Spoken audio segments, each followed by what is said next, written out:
havia uma discussão que ao longo de toda a minha vida acadêmica, eu participei dela, o que é a missão da universidade, certo? Isso sempre aparecia com várias roupagens. E uma delas missão da universidade é fazer ensino, pesquisa e extensão. Desde o início, essa extensão me incomodava, certo? Por quê? Porque eu, inclusive, isso não é afirmação minha, é uma pessoa que eu admiro muito, foi reitora aí da universidade, que falava assim, a extensão tem que ser um desdobramento natural da pesquisa. E o que retrata esse desdobramento, esse desaguar das atividades de ensino e pesquisa da universidade na sociedade é a inovação, não é a extensão, certo? É a inovação. Em qualquer unidade da UFMG, eu consigo sustentar uma discussão entre extensão e inovação. Então, para mim, já estava ficando claro, mostrando assim, o mundo já estava se transformando, Vale do Silício, e a palavra que vinha sendo cunhada, usada para isso, é inovação, transformar tecnologia da UFMG, das universidades, da UFMG, num ativo dela, lato sensu, ativo do ponto de vista de ensino, de pesquisa e de, inclusive, financeiro. Certo? Como as universidades lá fazem. Então, você pode ter... E não há nenhum impedimento em que a universidade tenha esse tipo de atuação direta, como é o caso do CETENAM, CT Vacina, que estão aí. Então, naquela época, a palavra era essa. E aí nós tentamos navegar essa onda da inovação, sobre a chancela dessa palavra inovação, desse termo, desse conceito. E aí eu gosto muito de pensar, de ver, na minha época, hoje posso dizer até que eu reavalio coisas, que a organização universitária ela é uma organização transdisciplinar. Certo? Que ela opera num outro nível entre uma dialética, mas um par contraditório que na lógica do terceiro incluído, é isso e aquilo, essa que é a ideia. Então, a universidade, eu a vejo como muito conservadora e muito progressista. E aqui nesse domínio é que ela navega, mas navega no outro nível da realidade. E aí entra a inovação, entra todos esses experimentos. E a Fundep atuava de uma forma primorosa nesse elemento de cima aqui, que é como fazer com que, alguma atividade que estivesse mais conservadora, fosse colocado lá dentro algum germe de uma provocação desenvolvimentista, progressista. Então, a Fundep atuava muito nesse meio de campo. Então, quando surge a inovação lá fora, e a universidade ainda, inclusive, discutia muito, quase que ideologicamente, que mercado não é aderente às atividades da universidade, então a Fundep pôde fazer algumas provocações, algumas iniciativas. Não sei como é que está hoje, mas eu acredito que isso tenha evoluído no sentido de que você cria, a palavra muito usada era incubadora. Então, você cria dentro da Fundep um germe que incuba alguma coisa e vai desaguando aquilo na universidade. Por quê? Porque a Fundep é mais flexível, mais móvel, mais atuante no sentido de cobrança para além das atividades tradicionais da universidade, que é, resumindo na palavra, academicismo. Então, você tem agora poder atuar na inovação dessa forma. Que inovação pressupõe desaguar na sociedade, desaguar uma atividade no mercado. E aí, no mercado, aí é uma conversa que vai, não é aí meu tempo de CETEC, como é que você vai gerar respostas para as demandas do mercado. Então, você pode... A Fundep facilita isso. Ela facilita a interface entre aquilo que o pesquisador tem e não vê, e não quer, e não tem condições, muitas vezes, de atuar como empresário. A Fundep pode fazer isso, seja do individual, do coletivo, organizacional. Então, lá a gente foi criando essas iniciativas que quem deu o primeiro passo nessa questão da inovação na Fundep foi quem me antecedeu, foi o professor Kuroko. Ele, inclusive, ele falou assim, quem criou você citou o Lemonade e o Fundepar. Quem criou o Fundepar foi no final da gestão dele. E ele falou assim, olha, eu tenho isso aqui como o maior carinho. Eu falei, tem toda a minha admiração. E naquilo que depender de mim só vai para frente. E de fato foi, certo? Nós chegamos, nesse período, nós chegamos ao ponto de ter um parque tecnológico, o Biotech Tal. Lá foi fazendo essas, não sei como é que está hoje, que óbvio que eu saí, eu não acompanho mais, certo? Quando eu estava lá, eu tentei estar à altura dos desafios que estavam postos para a universidade e como que a Fundep, como um agente ativo da estrutura universitária, não um apêndice, mas ativo, poderia contribuir para a transformação da universidade. Então, é aí que surgem todos esses experimentos. Nesse caso, o papel da Fundep ele só é relevante porque a Fundep tinha, e de fato mostrou ter, competência para fazer gestão administrativa e financeira de todo o projeto.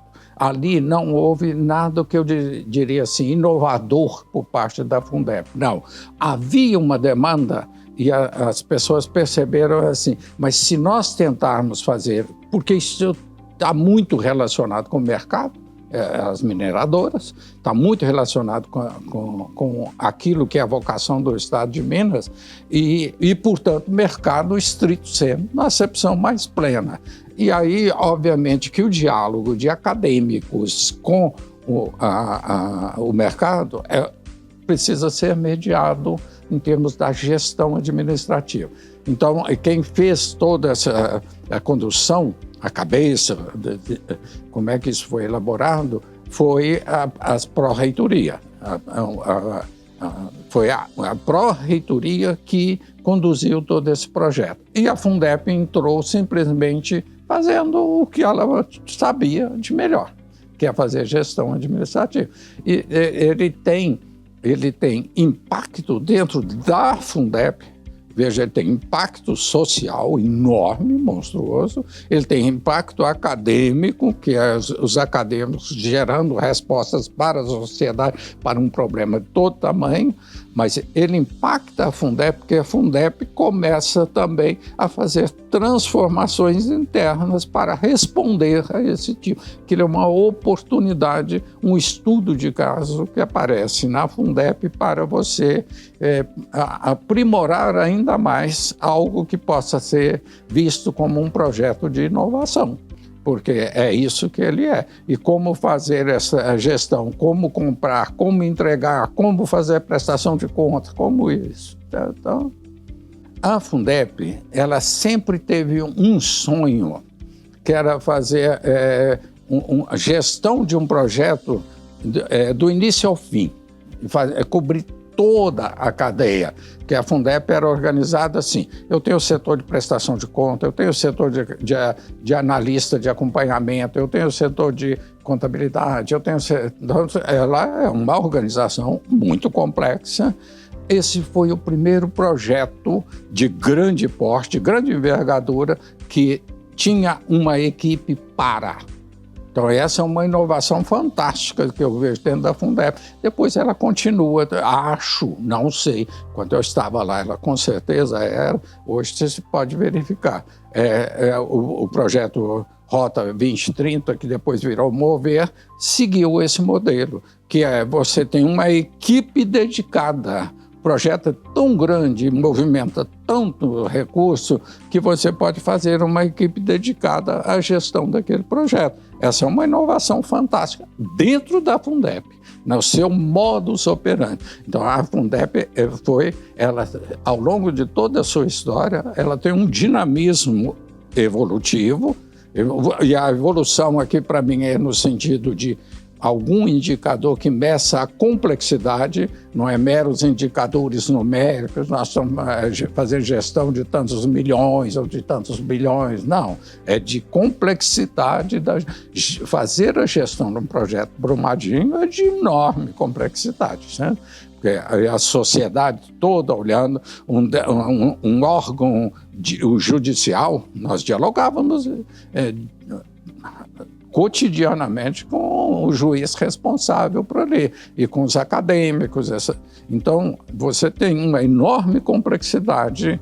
Então, quando eu digo inovação, é do ponto de complexidade. Não é de indicador de números que o pessoal mais objetivo adora. Estamos faturando tanto, ou estamos fazendo gestão disso. Não, é da complexidade de fazer a gestão de um projeto dessa natureza.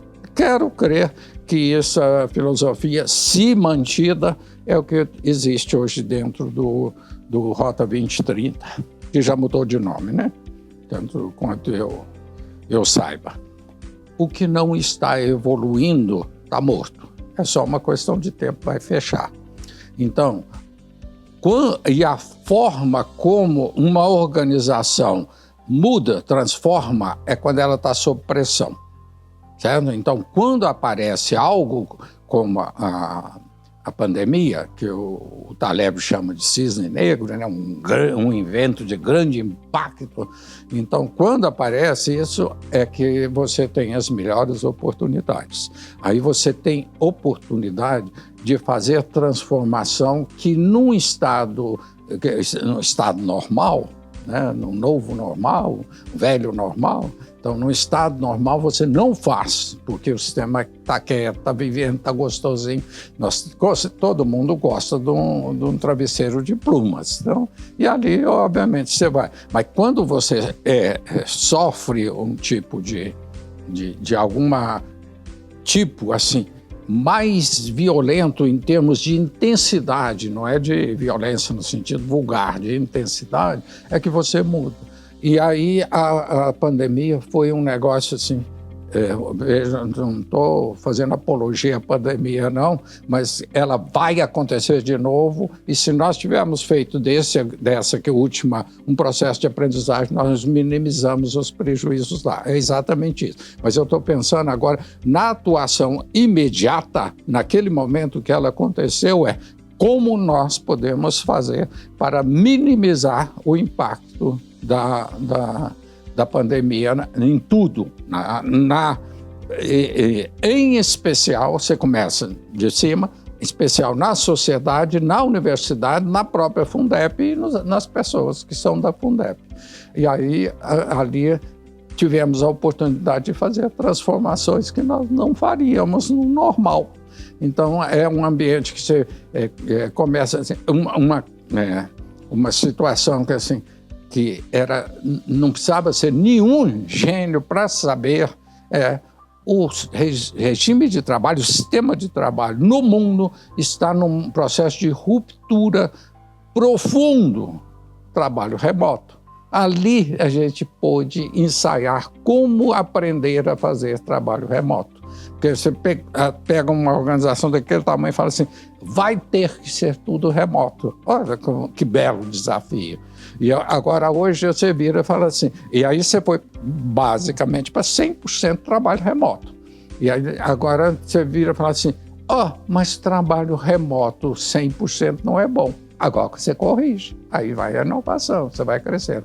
Então, para a Fundep, eventos dessa natureza que sempre ocorrem nas organizações, na sociedade, a universidade inserida aí, eles vão, assim caminha a humanidade, assim se dá a evolução o que o Taleb novamente chama de antifrágil. Você tem que estar pronto para isso, porque vai acontecer, sempre vai. Num cenário, olha como você me perguntou de Fundeb, eu já estou indo para o Cosmo. Num cenário assim mais cósmico, a vida aqui está destinada a acabar, certo? Por quê? Porque num cenário ultra otimista, daqui a pouco tempo, uns 2 bilhões de anos, o Sol vai engolir a Terra. Então não terá condições mais para ter vida aqui. Tá? Então esse é o cenário. Aí agora, esse é o lado... Então, nessa jornada, esses cataclismas vão acontecendo e a gente vai evoluindo. Esse é o desafio da vida. Essa é a nossa crise existencial. Como fazer disso? Então, nós temos isso. Do ponto de vista lá da extinção da vida que eu mencionei, eu espero que nesses 2 bilhões de anos que nós temos para frente, que a gente consiga, eu vou usar uma palavra terrível, tá? Colonizar o cosmos. Tá? Ou pelo menos ocupar passivamente, ter encontrado soluções. Tá? Qual vida vai fazer isso? Agora eu já estou divagando, tá vendo? Essa vida que nós estamos aqui vivendo, aqui agora não, é uma vida diferente, mas será uma vida mais complexa, mas em todas as dimensões que você quiser. Na questão da vacina específica, eu diria o seguinte: o papel da Fundeb em desenvolvimento de vacina durante a pandemia não é significativo. O papel significativo do desenvolvimento da Fundeb, quem fez foi São Paulo. São Paulo que conseguiu usar dessa oportunidade para gerar a vacina brasileira. Foi lá, não foi aqui. O desdobramento de todo esse cenário é que levou a UFMG a priorizar o CT vacina. Então, você tem que, nesses momentos, é que a humanidade e a sociedade acadêmica percebe quais são as oportunidades que estão postas e que são portadoras de futuro. Olha, a questão da vacina, o Brasil tem uma trajetória, mas olha, quando a crise veio, quem sofreu a grande onda de poder faturar em cima disso? Índia, China, Inglaterra lá com a sua... Então, quem estava pronto navegou a onda. E aí, quando o Brasil chega e fala assim, mas para a próxima onda de pandemia que tiver, nós estaremos prontos. Aí você desenvolve vacina da UFMG, essas coisas todas. Mas durante a crise, ninguém usou a vacina da UFMG, porque ela não existia. Mas catalisou a comunidade para dizer que aquilo era importante. Então, essas crises, elas geram isso. Isso do ponto de vista da vacina. Agora, do ponto de vista de como fazer a gestão da crise da pandemia, aí é outra história. Aí é como nós vamos importar a vacina, como nós vamos aplicar, aí é gestão de execução ali. Aí a Fundeb atuou também, junto com a prefeitura. Há um movimento social para é o campo de batalha, onde existe um movimento social de sobreposição de forças para você responder àquele contexto que está posto. E isso, a Fundeb foi ali o agente operacional. Ele vai dizer assim, a prefeitura fica com essa parte, a gestão administrativa, que é a missão da Fundeb, fica com a Fundeb. E a experiência que a Fundeb já estava criando e que, inclusive, foi acelerada desse processo de inovação, contribui de forma decisiva. E aí você começa a fazer experimentos os mais variados possíveis. Desde assim, mas como nós podemos envolver a sociedade para poder resolver, como mobilizar a sociedade para poder mover isso? Aí você tem um trabalho de convencimento de que vacina vale a pena ou de que vacina não vale a pena. Então você tem todos esses... Então você tem um esclarecimento, um processo socioeducativo mas não vamos nos esquecer.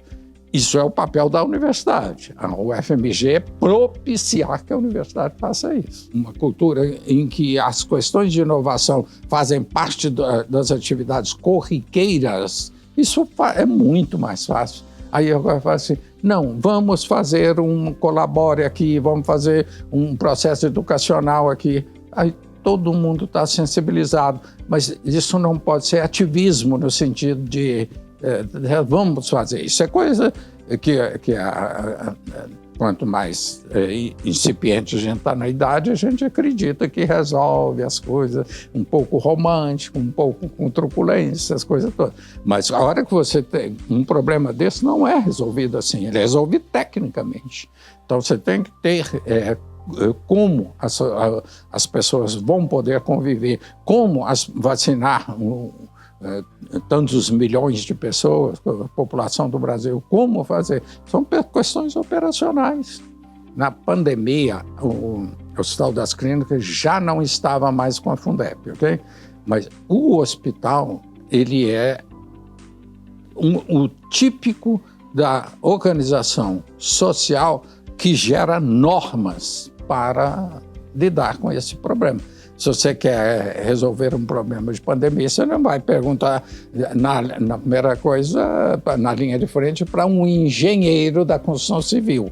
Quando você desaba lá para o Madin, você vai para a engenharia. Então, é o hospital. Aí o hospital é referência. Eles passam a dizer quais são as normas, quais as melhores práticas.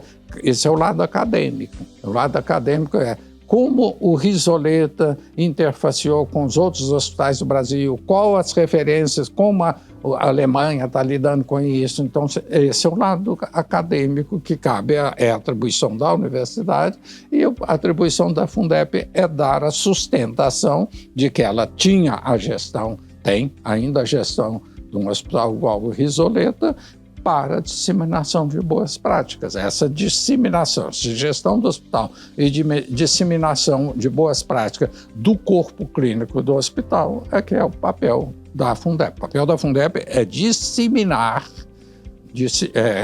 práticas que o Risoleta diz, do mesmo jeito que é o papel da Fundep fazer a gestão, disseminar a gestão dos projetos de pesquisa dos pesquisadores, aí de qualquer departamento da universidade.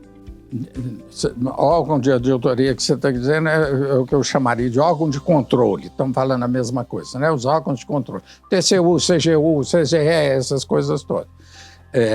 Essa é uma coisa interessante que posso, se você quiser eu falo alguma coisa. A outra, apareceu aqui uma outra também que talvez a gente possa falar, mas deixa eu falar desses órgãos de controle. Nesse período, ali por volta de 2000, e dá para fazer correlação com o mundo político, no qual política nacional, política na excepção de Brasília, de que o Brasil estava inserido, em que os órgãos de controle atuaram de uma forma tão intensa, absurdamente intensa, em decorrente de um novo Zeitgeist, um espírito do tempo, em que esses órgãos de controle começaram a ser ultraativos, inclusive para formular políticas. Portanto, órgãos de controle formulando políticas, obviamente por omissão daqueles que deveriam estar formulando. Eu quero crer, não sei, não estou acompanhando, mas a situação hoje é bem mais leve, mais suave na interface com os órgãos de controle. Naquela época foi muito pesado, né? A interface com os órgãos de controle, porque havia um passivo, uma história de omissão de todos os aspectos, e que de repente eles falaram, alguém deve ter falado assim, mas está uma bagunça, precisa ser organizado, vamos mandar os órgãos de controle organizar isso. Tá? Esse era o espírito do tempo daquela época. Então, e aí eles começaram a legislar, não no sentido do órgão legislador, mas no sentido de ditar normas mesmo, de como fazer. Eu lembro, por exemplo, que houve um trabalho na CTIT, da Coordenadoria de Transferência e Inovação Tecnológica da UFMG, em que depois, inclusive, virou referência nacional. Mas eles vinham aqui e exigiam e mandavam a gente fazer aquilo que eles queriam saber. É como se nós fôssemos um órgão operacional deles. E eles tinham poder, nós tínhamos que fazer. E isso mudou muito essa política de inovação no Brasil. Então, é nesse sentido que eu estou dizendo que o órgão de controle virou legislador. Legislador, porque ele tinha o poder, mandava, e ele exigia, e nós não tínhamos como não cumprir. Então, a justiça manda, você cumpre. Então, eles faziam isso, e a partir desse tipo de relação, que não é muito agradável, eles ajudaram a construir, fundamentaram políticas de como deve ser uma política de inovação no Brasil, nas universidades, essas coisas todas. Para o bem e para o mal, certo? Se a política que eles acabaram conduzindo, talvez exatamente porque quem deveria ter feito estava omisso, então eles atuaram. Nesse sentido, foi um período muito difícil, porque a gente tinha que responder não às demandas acadêmicas de quem era responsável por aquilo, mas a responder às demandas dos órgãos de controle. E eles mandavam a gente fazer, tinha que fazer. Eles queriam que crie um programa para isso. E aí a gente ia criar. Depois que eles tinham tudo na mão, aí eles elogiavam a gente. Isso aqui foi feito assim. Por quê? Porque quem deveria ter feito não fez. Então, aí eles falaram, então nós vamos fazer. E nós temos o poder, nós fazemos. Da forma mais equivocada possível. Mas foi feita. Hoje tem uma política de inovação, lei de inovação, essas coisas todas. Mas foi um período que exatamente o espírito do tempo era um período pesado. Né? Era um período que... Hoje eu acredito que isso já esteja mais harmonizado entre os vários atores dessa questão. A legislação, em 50 anos atrás, quando a Fundep começou, a legislação de fundações de apoio era o Código Civil tradicional, não existia. Ele passou a ter uma legislação própria a partir de inovações promovidas dentro da Fundep. Foi a Fundep que falou, gente, Brasil, precisamos de legislar a atribuição e o funcionamento das fundações de apoio. Então, isso começa lá e vai. Quando vem essa crise dos órgãos de controle aí, é a mesma coisa, é uma oportunidade para você aperfeiçoar. Quando eles vêm e nos exigem que a gente faça aquilo, eles estão nos mandando fazer porque estão sentindo que está sendo necessário. Então, o setor jurídico da Fundep e todos os outros, mas se você escolheu o jurídico, eles estiveram à altura para responder a essas demandas e gerar metodologias, legislação, comportamentos que estavam sendo demandados. Então, o jurídico da Fundep, ele é referência nacional, depois você vai crescendo, vai aumentando, mas sem dúvida nenhuma, olha, na gênese é a Fundep. E a Fundep tem uma posição significativa no contexto dessas fundações de apoio. Por isso ela é sempre que é provocada, que é estimulada isso. Mas hoje, obviamente, que isso já se diversificou, se complexificou.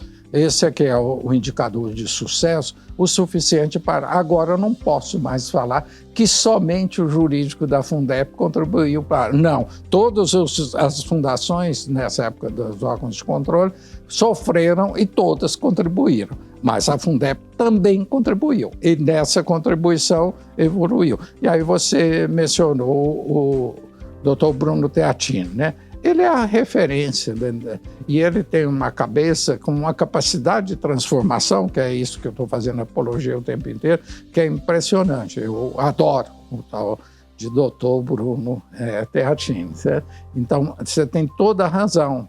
Você escolheu um estudo de caso para eu falar que é emblemático, que é simbólico, que mostra, mas que é uma unanimidade de todos os setores da Fundeb. Compras, de prestação de contas, todos, transporte, as análises de projeto, as diretorias disso, as inovações, tudo isso, eu diria que tem essa característica da flexibilidade e na medida em que as pessoas se sentem devidamente empoderadas para demandadas e empoderadas, elas geram respostas criativas. É isso que eu diria. O doutor Bruno, o tempo inteiro, ele é um turbilhão de soluções criativas. Tá? E não é só ele. Então, essa é a Fundeb que eu vivi. Para mim, as ciências sociais hoje são muito mais portadoras de futuro, e aí inclui história, essas coisas todas, do que as ciências exatas, certo? Por quê? Porque a ciência exata, agora a gente vai quase que fazer um desenvolvimento tecnológico que quase que ele vai virar autônomo.